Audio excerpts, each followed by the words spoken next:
the suppliers will have to wait a long time before supplying the service. And you want Hong Kong to be a smart city. We don't want you to turn Hong Kong into a joke. Dr. Fernando Zhang, thank you. Madam Deputy. In this session, well, actually, in recent times, we seem to be fighting battles at the Council here.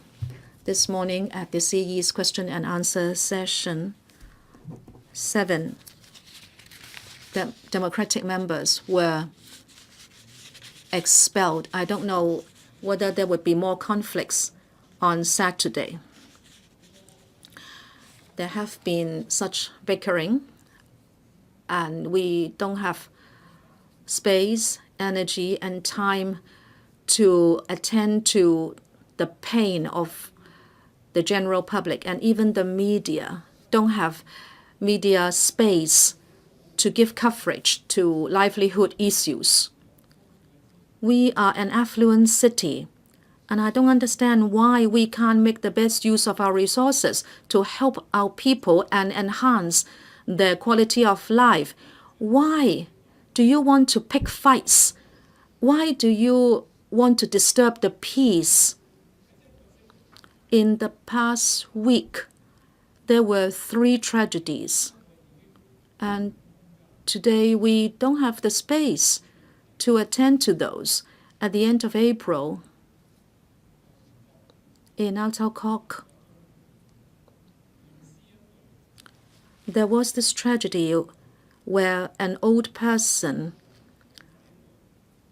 stayed with the body of his deceased wife for a month. They were childless. They had a marriage of 40 years, and the neighbors said that every day they went out together. But unfortunately, they were sick,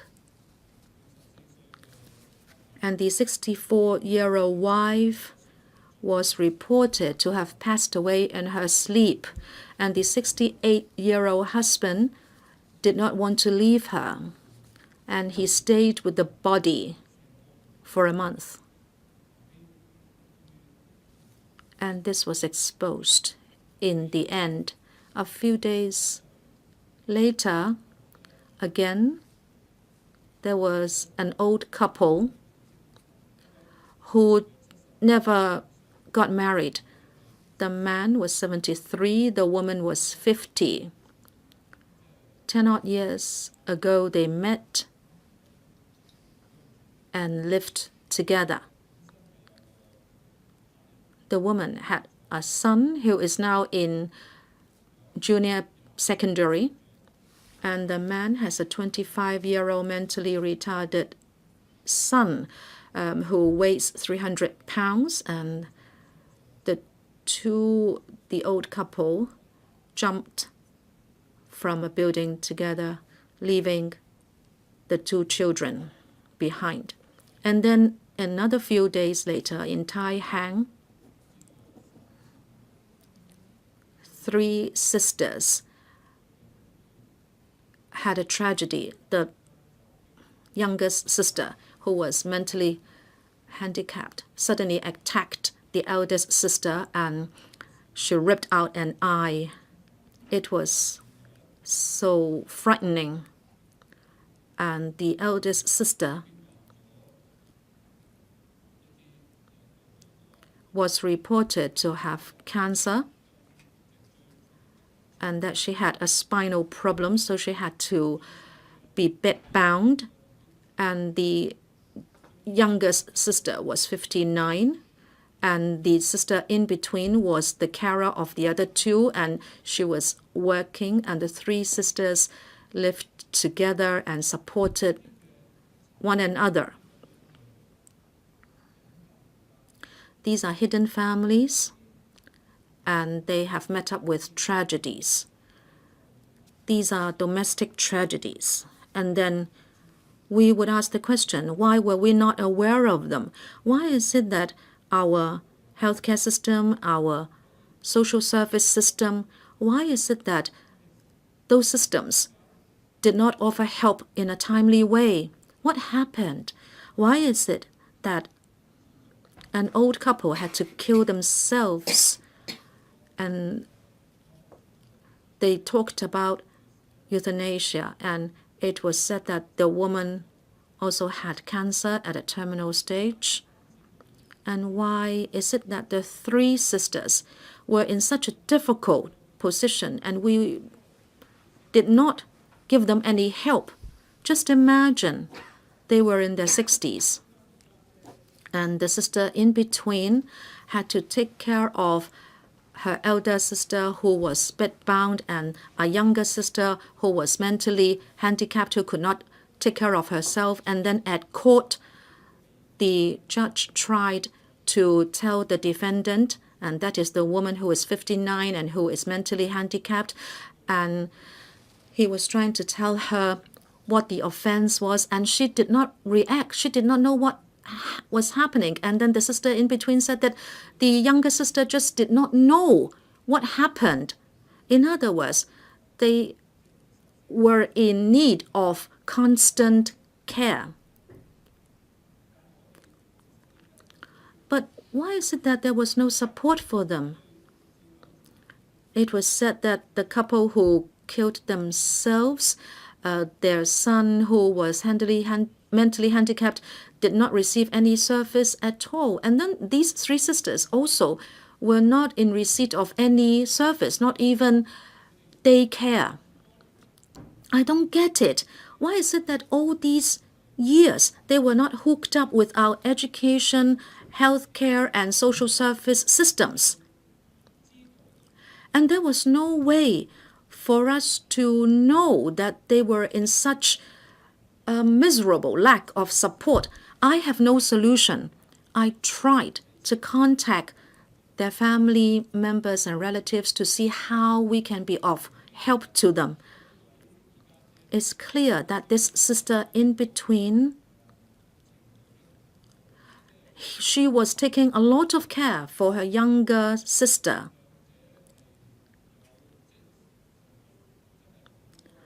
The two of them were very close. In the entire process, they were holding each other. There was a lot of physical contact, and the judge said the youngest sister would be sentenced to custody in Siulam. The sister said, please let her go to a hospital so she can then take care of her elder sister and her younger sister at the same time, because she was so worried that the younger sister could not take care of herself. And of course, the eldest sister was also in a very serious condition. Madam Chairman, I have been referring to such cases to illustrate the gross inadequacies in our system, and how come that so many families did not have their hardship coming to our attention. Now, what about disability allowance? What about CSSA? Are they recipients of such allowances? Perhaps when we receive an application form, we are merely interested in vetting their eligibility, and then we give them the cash, and we don't care about the other needs. Say, for example, if the family can provide adequate care and whether they have other non-monetary needs, non-financial needs.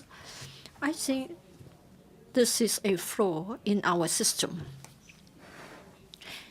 I just wonder if we have a system to deal with such high-risk families, so to speak. I think it takes common sense to know that they are facing a lot of problems. We have an elderly couple, and they have to take care of elderly people receiving or needing their care. We have got 300,000 people who are elderly couples, and another hundreds of thousands of people who are elderly singletons. So we have got many households who are made up of elderly people only. So on the face of it, you know that they need a lot of support.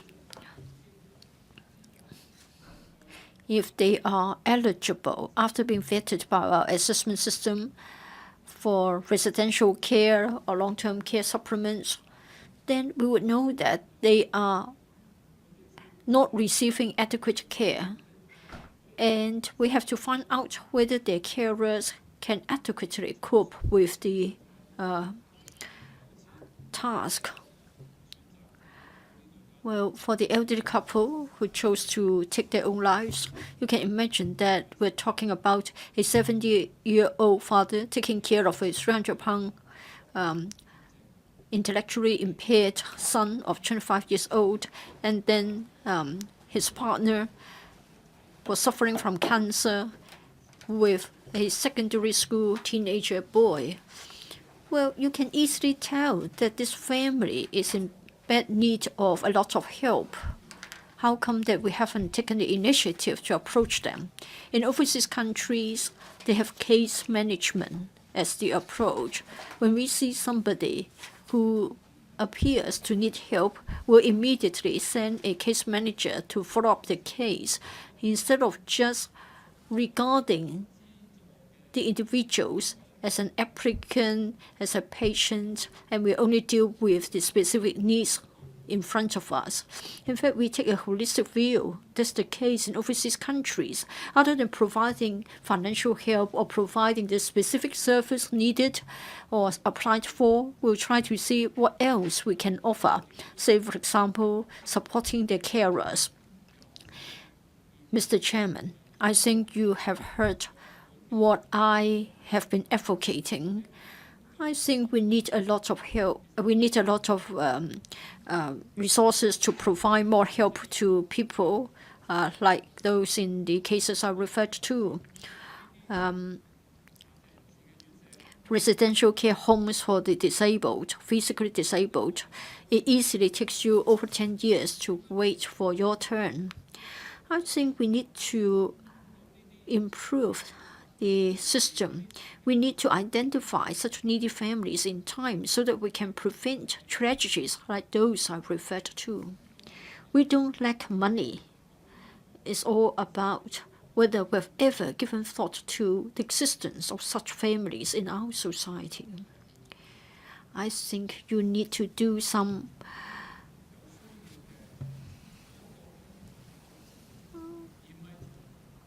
overhaul of your approach. You can't have it top down. You can't impose a will on others, saying that elderly people can still work for a few more years, and so you will tighten up the eligibility criteria for CSSA, and you're supposed to be self-reliant. You just don't care about the reality in the society. You don't know what's happening out there. So you're spending your money in the wrong way, and you place money where you think it is going to help. But in fact, it is a matter of wasting the money. All the money goes down the drain. I've only got 1 minute left, but I have to say that it is an odd way to deal with such case families. For the elderly man who stayed with his wife's body for a month, well, he became a defendant for unlawfully handling the body of a deceased. Please, what is the police doing here? Well, I think the facts are clear. You know why he has done that. How come that you are still taking him to court? And then for the family of 3 sisters, for the mentally impaired lady, she didn't know what she had done. Now you arrested her. You took her to Xiaolan. What for? In fact, she's a mentally incapacitated person. 唔可以受到你呢啲咁樣嘅審判，係唔可以告佢。You can't really lay a criminal charge against her. Don't tell me that, SJ, you don't know this is the case. And what about the commissioner for police? How come that you would only be interested in following all the procedures and lay a charge against her, and then you get reports on her, and at the end of the day, you would always be dropping the case? Why don't you just focus on helping the family? get more resources, get more people to provide more care to them so that the carer can have some relief. Why can't we set up a system so that we can identify such families and then we can prevent tragedies? So I submit. Mr. Kenneth Leung, we have got 56 amendments being proposed by many of our colleagues, over 51 heads. Now, I'd like to go to Head 147, and that's about the Treasury under the Financial Services and the Treasury Bureau. Well, the total expenditure is going to be $563 million. Well, for the Treasury under the FSTB, I know they are not incurring a huge sum of expenses, but still, I have to consider whether I should support the amendment to slash the expenses for a Treasury branch of the FSTB. Let me tell you my observations. I have yet to make up my mind how to vote on this matter, but I do want to share with you my comments on the performance of the Treasury branch. For this year's budget, the FS reiterated what he said last year. That is, he would be strategically using the taxation measures so as to enhance our competitiveness. And in this year's budget speech, the FS said that the tax policy unit will be transferred from the FSTB to the FS office. Well, upon the transfer, I believe that the Treasury branch has less on its plate, and I don't think it is justifiable to seek more money because the tax policy unit will be taken away from them. Let me comment on our revenue measures and who should be making the decision. Well, in principle, I agree the tax policy unit should go to the FS office. On the face of it, such a move means that when the government is to develop the tax policies, the government will put in a lot of efforts. However, for this relocation, so to speak, I'm afraid perhaps they just regard it as a reallocation of resources, or they're just making a change of the reporting line. Now, for the tax policy unit, in terms of resources and in terms of availability of manpower resources, I think they're not getting what they need.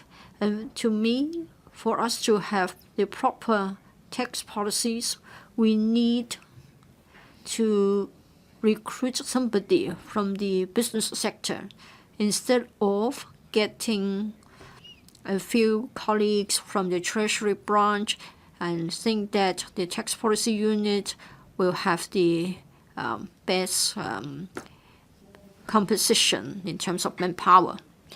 Well, in the past, the administration came up with some specific tax concessions to achieve certain economic goals. Say, for example, for the sake of innovation technology and the closed-end investment funds, as well as other concessions with specific targets. Of course, when the administration carried out such a move, an assessment would have been carried out and stakeholders would have been consulted. However, after launching such a policy, or after making the proposal, it takes time before it will be implemented, and there's no effect at all. The stakeholders or consultees would tell the government that they have a lot of suggestions. However, when it comes to the drafting of the legislative amendments, the innovative or ambitious proposals would be sort of vetoed by one department or another bureau, because they will start asking questions like whether it will lead to tax evasion or a reduction in the revenue. Now, of course, our business environment isn't that favorable, and for the amendments to the extradition law, they are sort of casting a cloud over local as well as overseas businessmen. So the tax concession initiatives are not going to help a lot. In fact, it has been pointed out that by having the tax concession measures, there will be a reduction in tax revenue, and then it will open the loophole to possible abuses, and there may be tax evasion. But I have to point out that tax concession measures can have a stimulating effect, and it may provide certain opportunities to new investors who have not yet come to Hong Kong or who. So for us to say that we are worried that we may lose certain tax revenue, in fact, this is not going to work like that. Even though there may be revenue forgone, we will be getting more revenue from new investors. And sometimes we may be having tax concessions, and then the tax rate may be lower than the standard rate. But still, by opening up new economic opportunities, we are going to get new sources of revenue. If we are too timid, and if we think that the concessions will lead to tax evasion, then it means that it will render all our efforts futile. So let me say more about the tax policy unit. I think the government should come up with quantifiable performance indicators, like after introducing a particular change to our tax policies, we need to find out about the impact on our economic performance. And then we should note the changes and whether there's been no change at all. And I hope that the Treasury branch, in particular among the officers of the FSTB, can sort of explain more to the Financial Affairs panel as well as the public, say regularly come to report to us about the outcome of such policies. We're not talking about criminal sanctions to prohibit people from doing certain things. I'm talking about policies that encourages people to do something to promote economic activities, to create more jobs, thereby increasing our tax revenue. We do need quantifiable indicators. Let me give you a very simple example. It's actually a failing example. It gives us a food for thought as to whether we should continue to give so much to Head 147. Back in June 2016, there was an amendment to the Inland Revenue Ordinance. I can't remember the numbering because in the past there has been like 15, 16 amendments. The amendment was to provide tax concessions to corporate treasury centers. The objective is to attract multinational corporations to establish corporate treasury center. What is this corporate treasury center? Enterprises may have different companies in many different countries. And there will be credit needs for these companies. You may get loans from banks and from other investors. Borrowing from other enterprises is a feasible way because it will reduce manpower cost, operational cost, and you can get more benefit in a lot of areas. Say, for example, under the same group, in company A, there is abundant capital. Company B may want to borrow an amount of money to embark on a major project. Of course, the loan can be obtained partially from a bank and partially from companies within the same group. There is a company in the group responsible for these credit facilities. That is the idea of Corporate Treasury Center. Since June 2016, taking the number of cases alone, we're talking about 200 transactions that benefit from this tax concessionary measures over the period of 3 years. In relation to the amount of these cases where we have received 50% less of tax,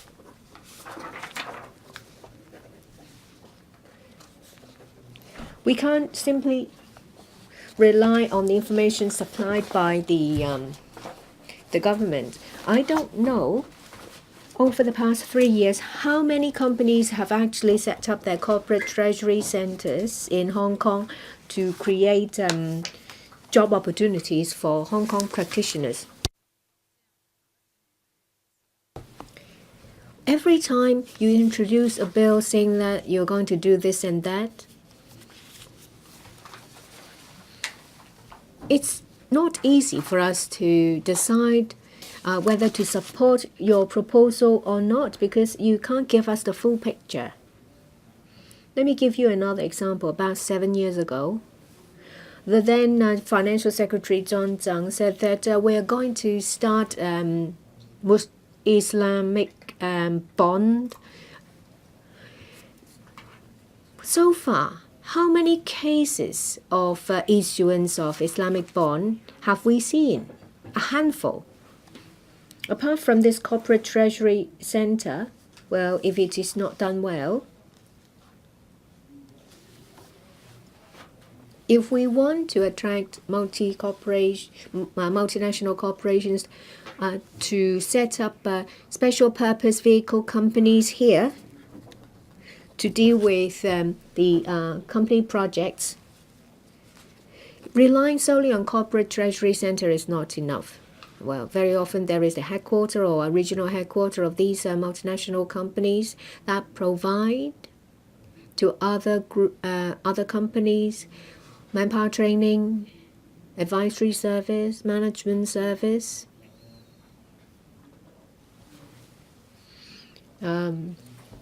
consultation on strategies, etc.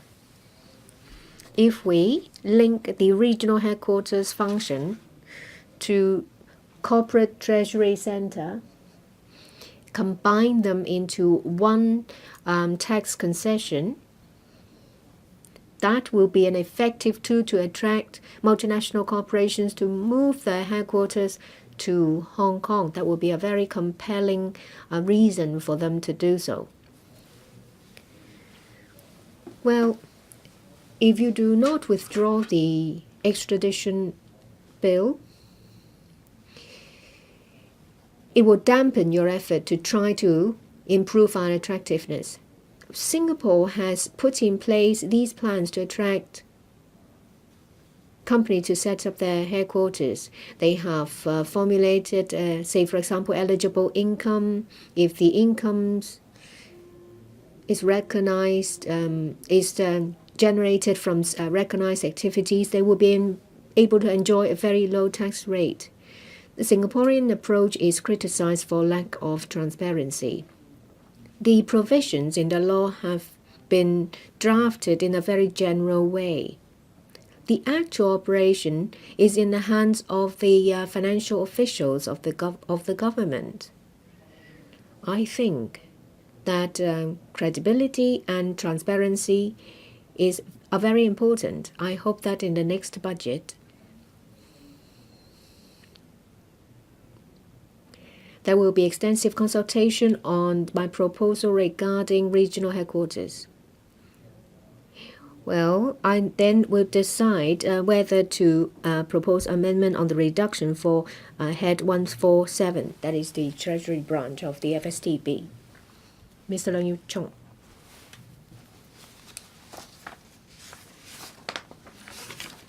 Chairman, this morning in the CE's question and answer session in relation to the extradition bill, she failed to answer members' questions. I heard loyalists shouting loudly, "Let's go back to livelihood issues." Chairman, I believe that when it comes to livelihood issues, it's close to the heart of everyone sitting here. But who is the one that refuses to talk about livelihood issues? When this chief executive was running for the election, she said that livelihood issues will be given a top priority because that will be the first task she would take up. Regrettably, we see that she's saying one thing and doing another. Since she has taken office, she has politicized a lot of issues. When it comes to simple problems, that she has turned them into complicated political issues. Using the extradition bill as an example, well, there is a simple way to deal with the Taiwan homicide case. It can be done on a case, just on this case, but she has complicated the issue. She called this a historical loophole. She now wants to plug it, and she has created a serious political problem. If we're going to talk about livelihood issues, then it will take two. You can't rely on just us to deal with it. They should refocus their attention on livelihood issues and refrain from turning everything into a political issue. When we talk about livelihood issues here, does it mean that they will be resolved? I have doubts. Dr. Fernando Jiang has cited a number of examples. They show that these livelihood issues are not properly dealt with. He thinks that it is a problem with the system. I think it's more than that. It's also down to whether the government can allocate more resources onto them. Let me give you another example. I recall I have talked about this before. I encountered a granny. She's in her 60s. She went out in the street with her son who's in his 30s. She told me, "Can you do me a favor, legislator?" I said, "What?" She said, "Well, I'm living with my son. I have no relatives, no other family. I'm getting on. I have ailments. I don't know how long I'll live. I'm very worried. Should I pass away? My son, who is in his 30s, suffering from medium mental impairment, what is he supposed to do?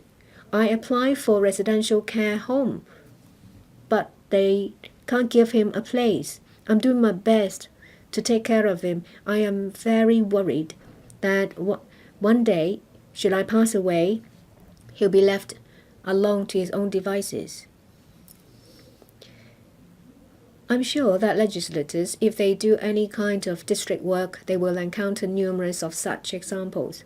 What has a government done?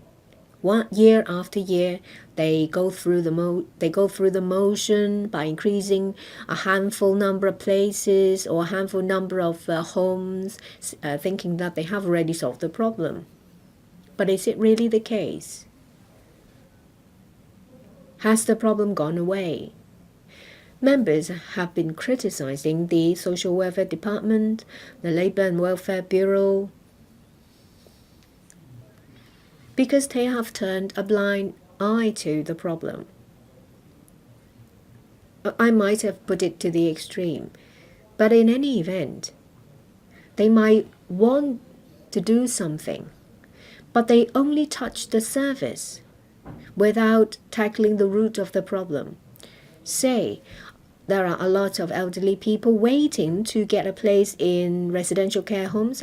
Thousands of people who are on the waiting list pass away every year. We have been criticizing the government, but still, the problem is with us.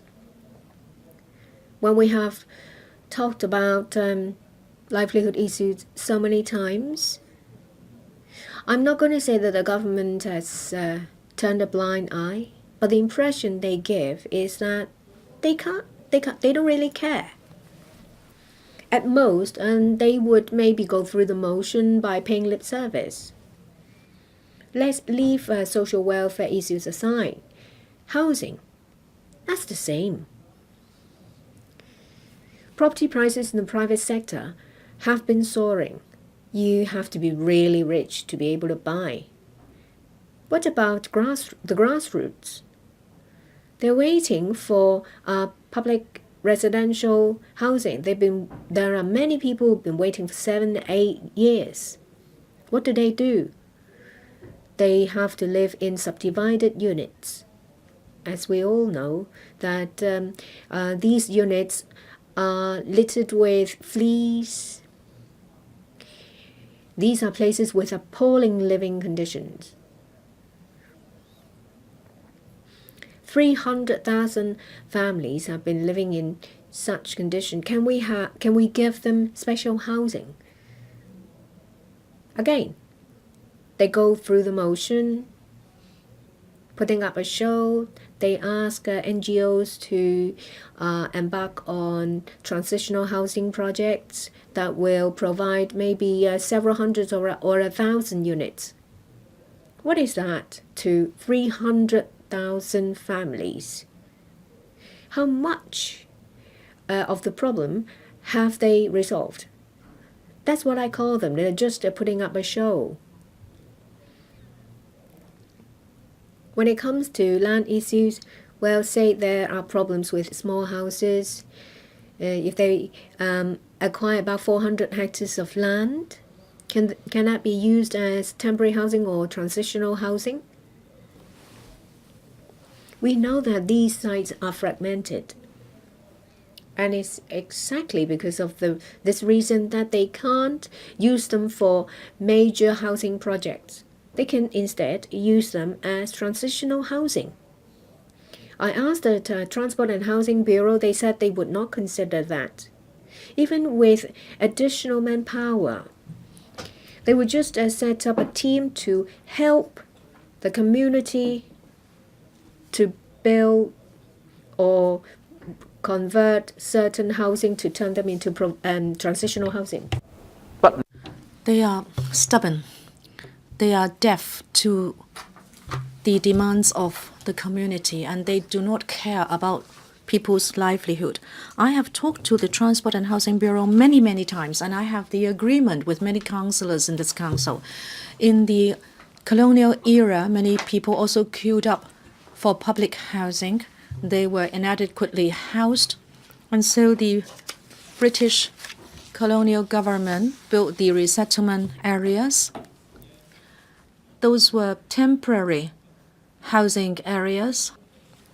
We criticized those for a poor living environment, and what is temporary eventually turned out to be there for over a decade.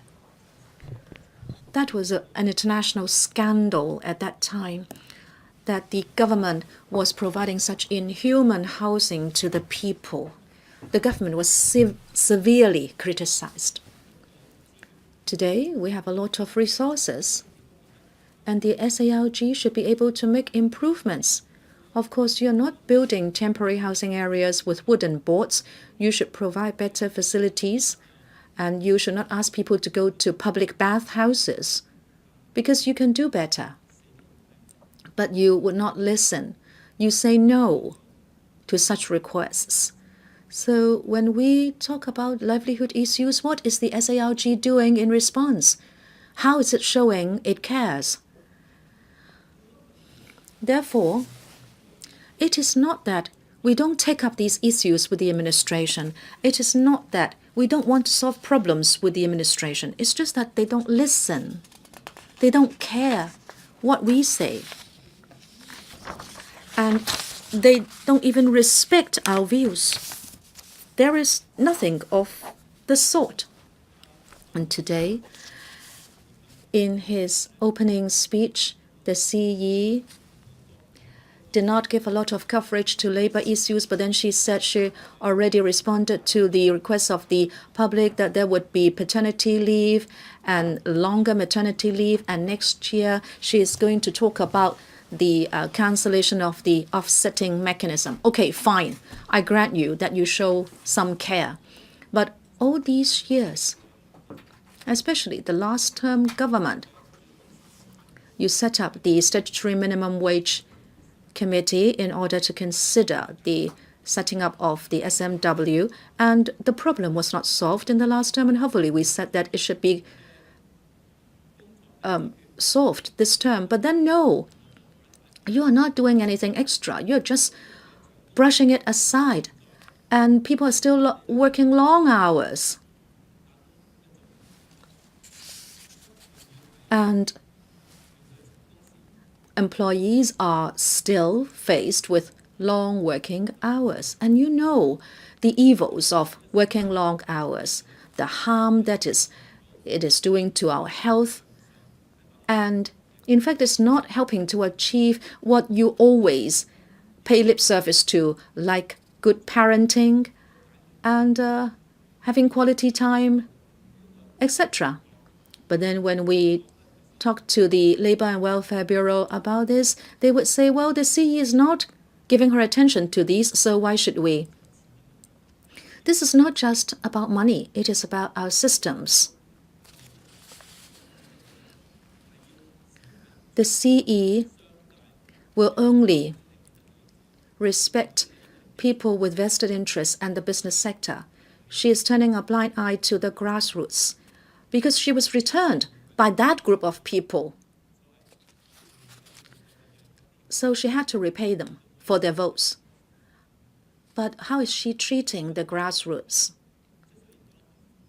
Well, we are debating the appropriation bill.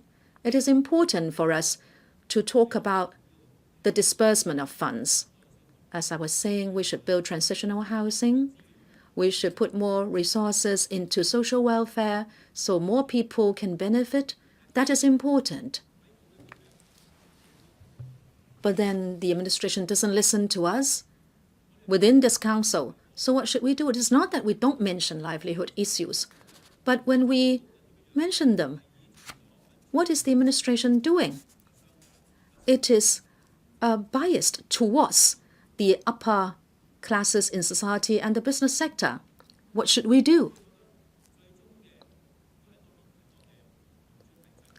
In the end, we should have a democratic system. If the CE is returned by universal suffrage, then the accountability will be enhanced and funds will be used in a different way. There are many issues that have everything to do with livelihood issues, including the LW Bureau and many more. The Transport and Housing Bureau, they have a lot to do with people's livelihood. And you should not just give them an allocation, but they should attend to the needs of the grassroots in our community, or else the money will just be wasted. We gave funding to the TH Bureau, and I don't know how the grassroots have benefited. The Housing Authority and the Housing Society are paying for public housing, and the SALG does not have to pay for public housing. So why is the TH Bureau given funding?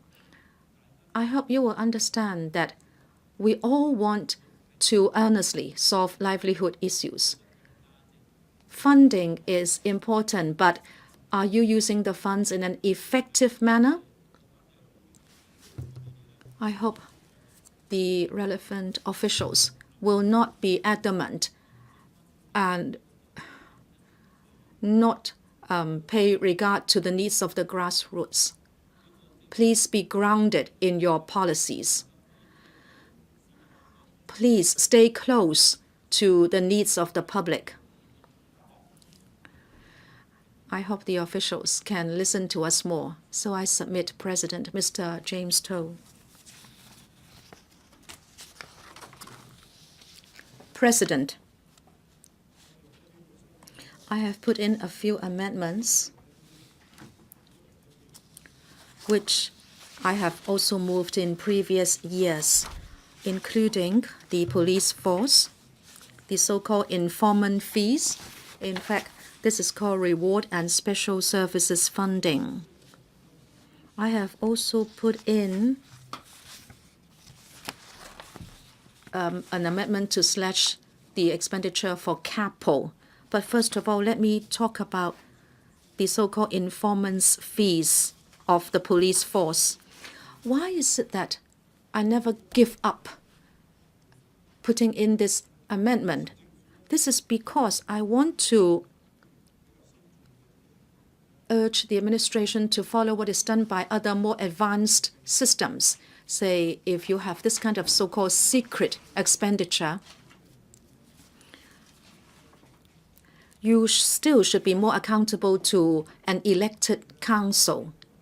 I know what the view of the administration is, that this kind of reward and special services spending should be kept secret. If anyone outside the police force gets to know anything about it, the heaven will fall.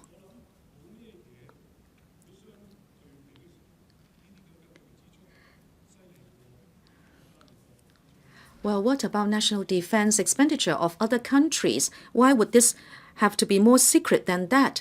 Say, if you have special agents and the purchase of special weapons, for example. Other places will set up a special committee within Parliament. I'm not saying that all 70 councillors here should get to know everything. That may not be done in other parliaments either. But usually, there would be the Intelligence and National Information Committee and something like that, and under it, the two parties, well, the ruling party and also the other party, like the Republicans and the Democrats in the US, their senior members, including the Speaker and then the leader of the majority party and the minority party, these people will be able to assign senior members of the parties. And of course, they have the second echelon, the third echelon, who have been there just for a few years. But these can then join the special task force in order to monitor such so-called special expenditure. That is a kind of standing committee. But then sometimes the president or the leader, as the leader of the three forces, if there is going to be a war to be fought or a special national defense expenditure, then he can invite a minority of members, a small group of members who may be the senior ones, to brief them on a special operation or a special expenditure. But here in Hong Kong,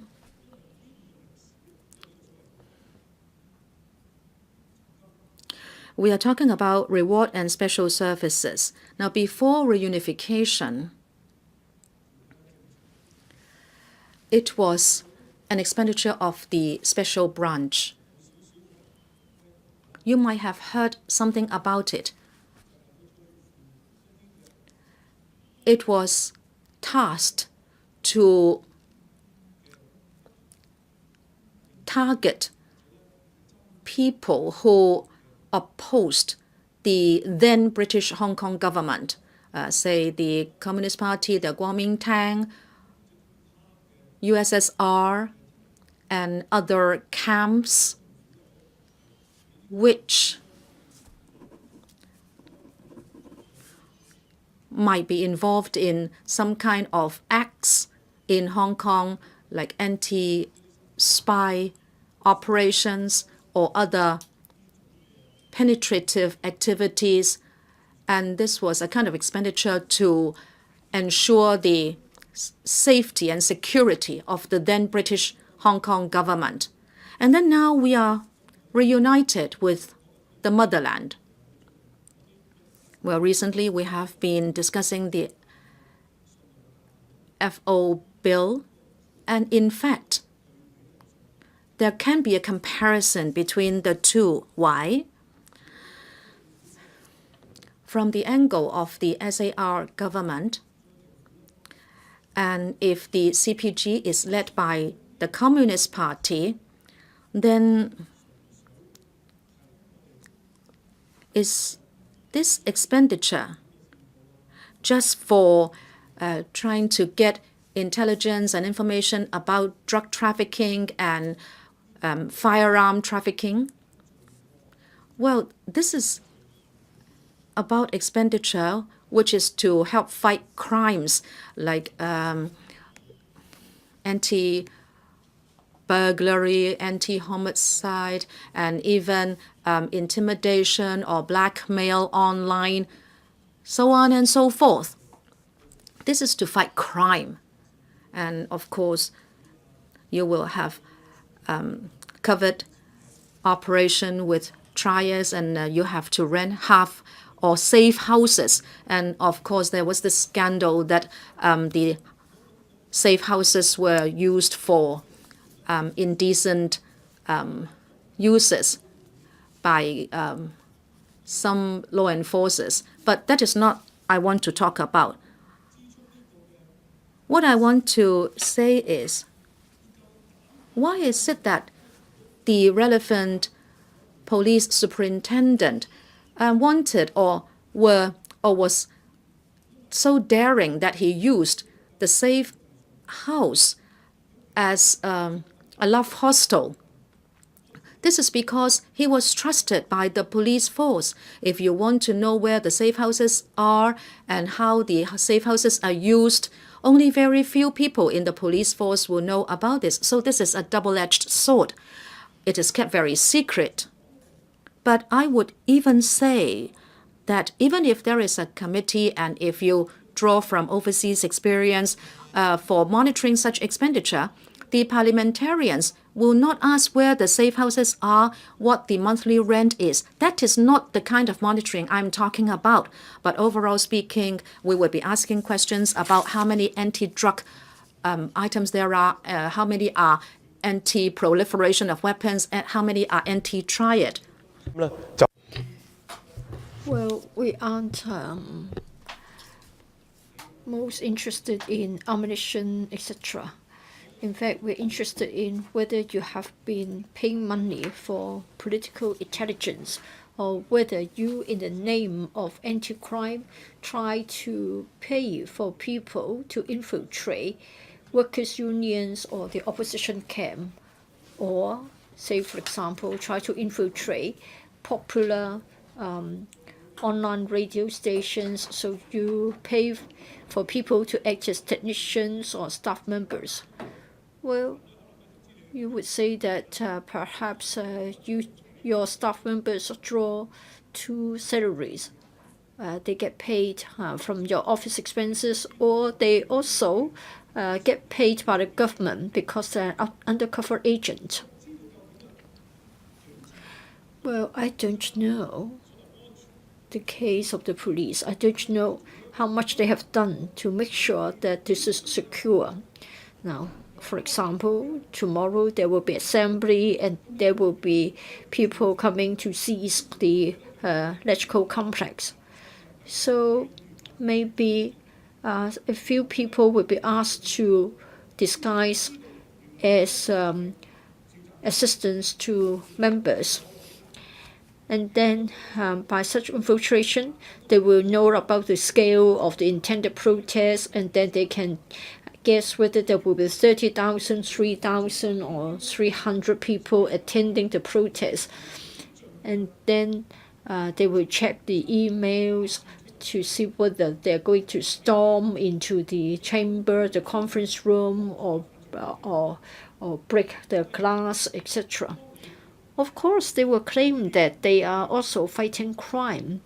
But as soon as you start to incurring such expenses and you act under the disguise of cracking down on crime, then the society will start asking this question. That is, you're going to make expenses and without the oversight of the legislature. In other words, you can disguise as a reporter. Remember, it is not an exaggeration on my part.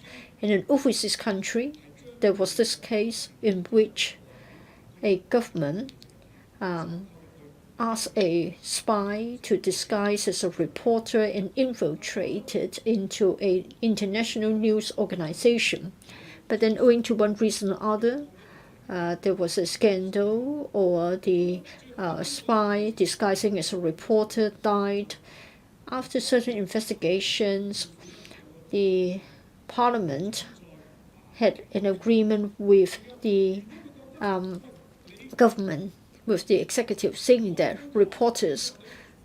spies could never disguise as reporters.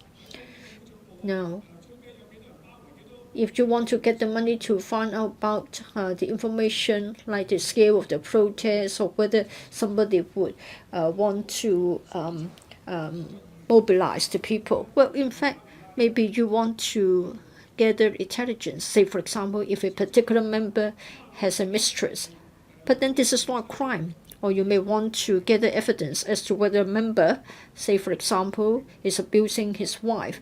It will be criminal if his wife chooses to report to the police. So there will be the gathering of intelligence like this. Or they will try to find out whether you have a particular item of expenditure that would result in favoring a particular person. Well, such things on their own may not be criminal, though verging on criminal.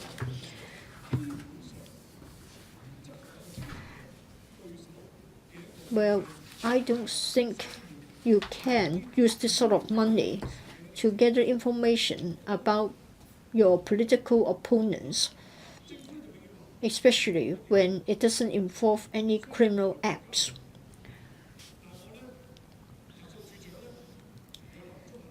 From time to time, the Director of Audit carries out auditing work. And this is even more outrageous. First of all, the Director of Audit cannot ask what the money was used for. He could only match the claims as well as the receipts and to see if they were sort of matching. I did ask if the Director of Audit carried out any random checks, spot checks, and to my surprise, Director of Audit didn't do that. And again, there wasn't any value for money studies for such matters on the part of the Director of Audit. We're supposed to have value for money for even $1 being spent by us. Say in this case, setting aside the question as to whether the Secretariat is being politically neutral, but at least we have to measure their performance by finding out how many staff members there are, how many research reports have been written, and how much time they have taken to issue a memo, etc. Now, what we have is that we have got an informant being paid $2,000 a month for 12 months, and yet nothing came out of it. But again, does it mean that the informant isn't worth the $2,000 a month? You need to explain to the Director of Audit. You have to explain why the informant is worth $2,000 a month. Say, for example, what is his background? Why are you sure that he can come across such useful information? I did have the experience of knowing that certain teenagers were paid some money so that they will be kept happy, they could have online games, and they will start to listen for drug-related information, that is, offenses committed by their peers. So in some cases, informants' fees were really spent in such a way. But in this case, our Director of Audit never dares to carry out a value for money study concerning the special services of the informant fees. I think we need to have a system to make sure that we can monitor the government's expenditure of this nature. In the past, it was about work carried out by the special branch. Today, maybe not all they do is about politically related work. But still, I think we need to have an overhaul of the system. Mr. Kenneth Leung. Just now, Mr. James To talked about the special fees incurred by the police, and that is under Head 122. Let me say this. I am the Deputy Chairman of the Pt6 Public Accounts Committee. I've been involved in quite a number of hearings regarding the carrying out of value for money studies by the Director of Audit on law enforcement agencies. I think the Director of Audit has been very cautious. Of course, the police force is a huge department, and even in the case of the ICC, I think the only audit report was carried out 6 years ago, and that's about the Community Relations Department of the ICC and its expenses. Let me make a declaration. In the past, I was a member of the Independent Council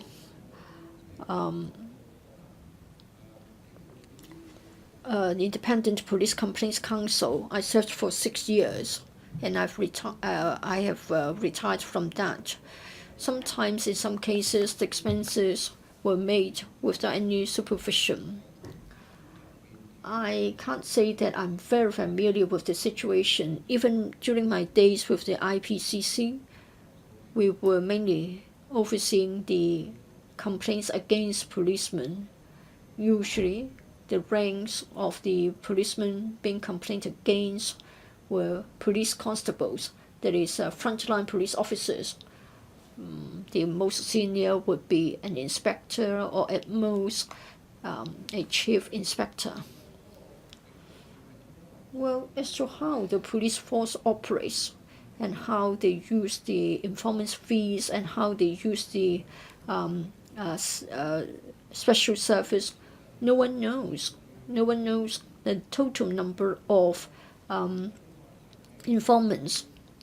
Well, probably after finishing the business here, you would have joined many of us in watching a popular TV drama.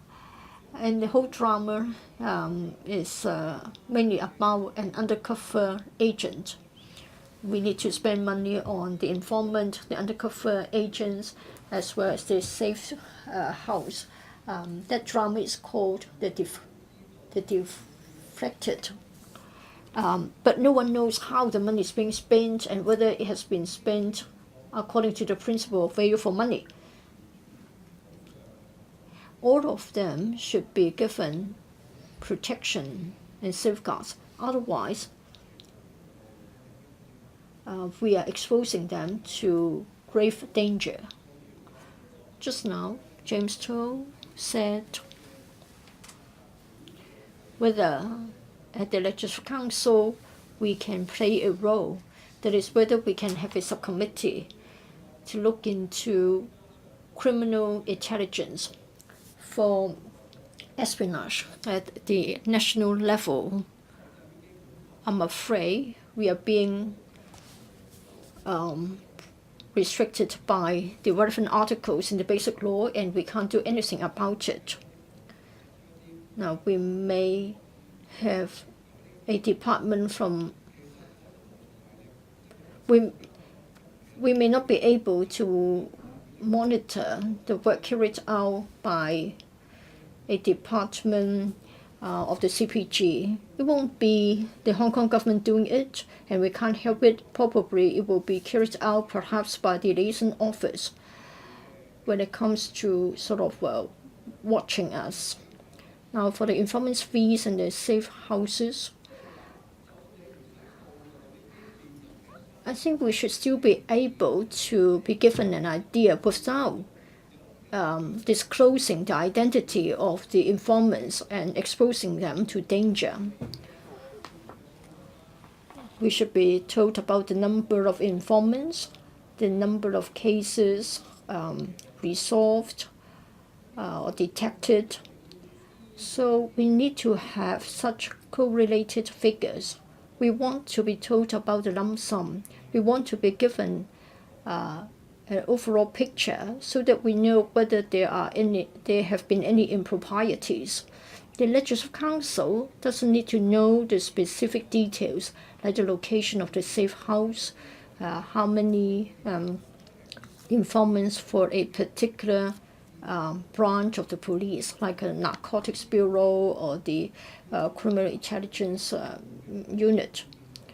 We want to provide suggestions in relation to the control mechanism, say the rank of police officer that can grant informants fees, and after paying the informants, whether there will be a track record in the form of something like a receipt.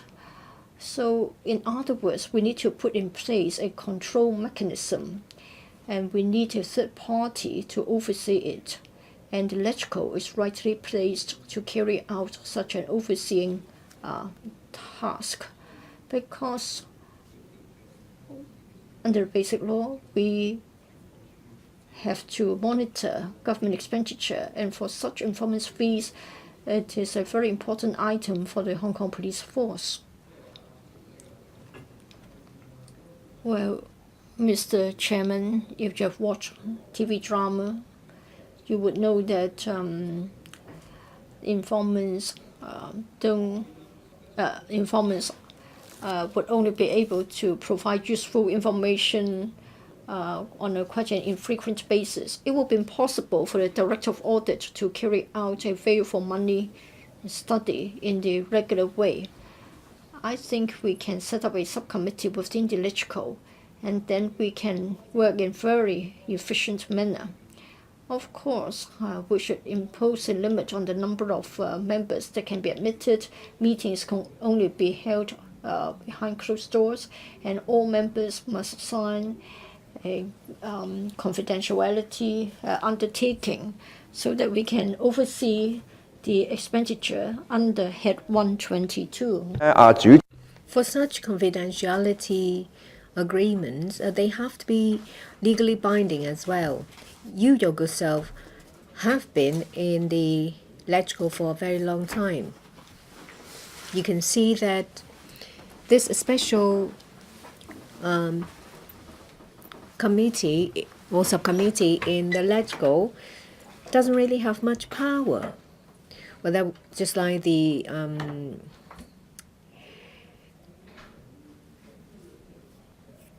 committees to carry out investigations, or the Public Accounts Committee, of which I am a deputy chair. The confidentiality agreements to be signed have to be legally binding. That means that if there is any breach, the legislators will be held criminally or civilly liable. We can adopt this new approach. Apart from criminal intelligence, I would also like to say this. Well, there is this head which sets out the expenditure. There is another function of the LegCo. I would like to talk about the Fugitive Offenders Ordinance. Well, Hong Kong U School of Law professor was there when I attended a radio program to talk about the extradition bill. What is the function of the LegCo in this regard? In the extradition bill, the current proposal is that the chief executive can initiate the proceeding upon receipt of certain documents. And there is no provision in the bill that sets out the criteria under which the CE can make the decision. Well, we have this subcommittee.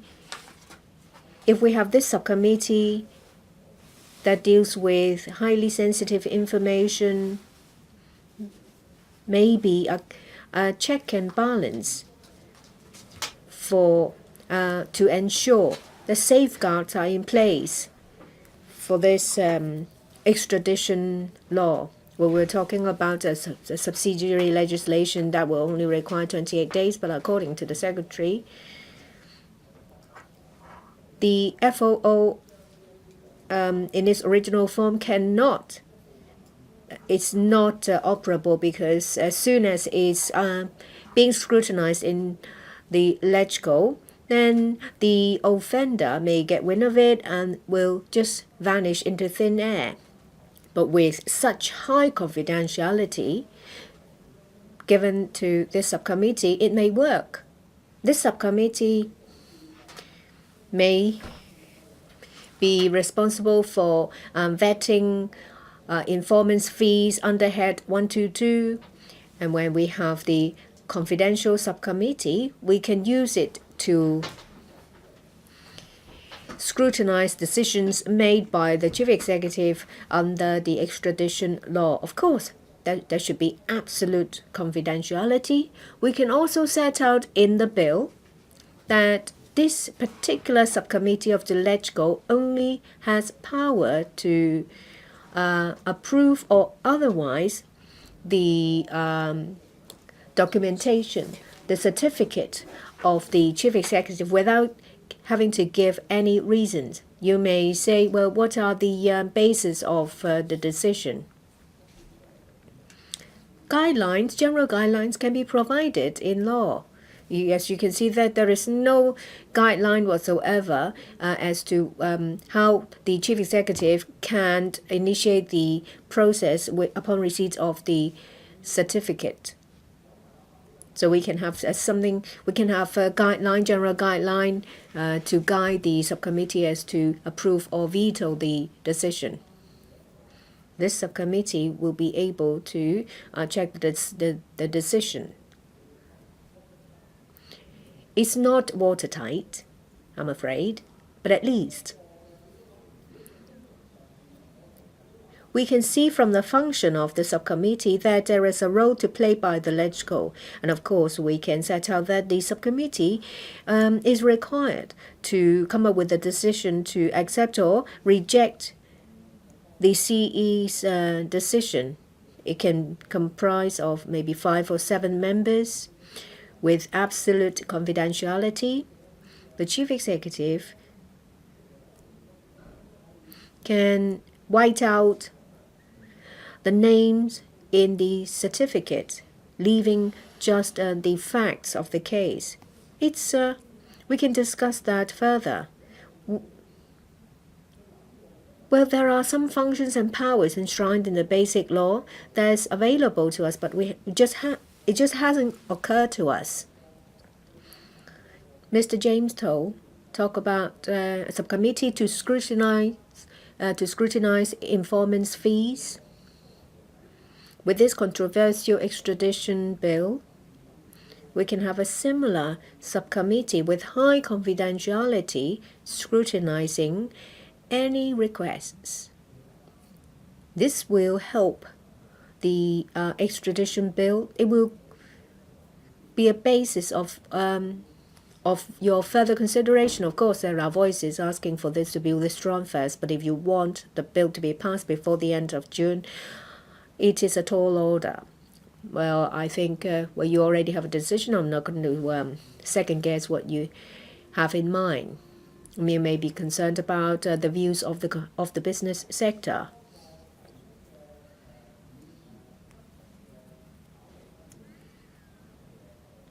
Of the various proposals, Johannes Chan, Albert Chan, Andrew Wan, Alvin Young, they propose structural changes. Perhaps we can do it from a different perspective. I shall submit. Committee resumes to council. The council will suspend. It will resume on the 15th of May.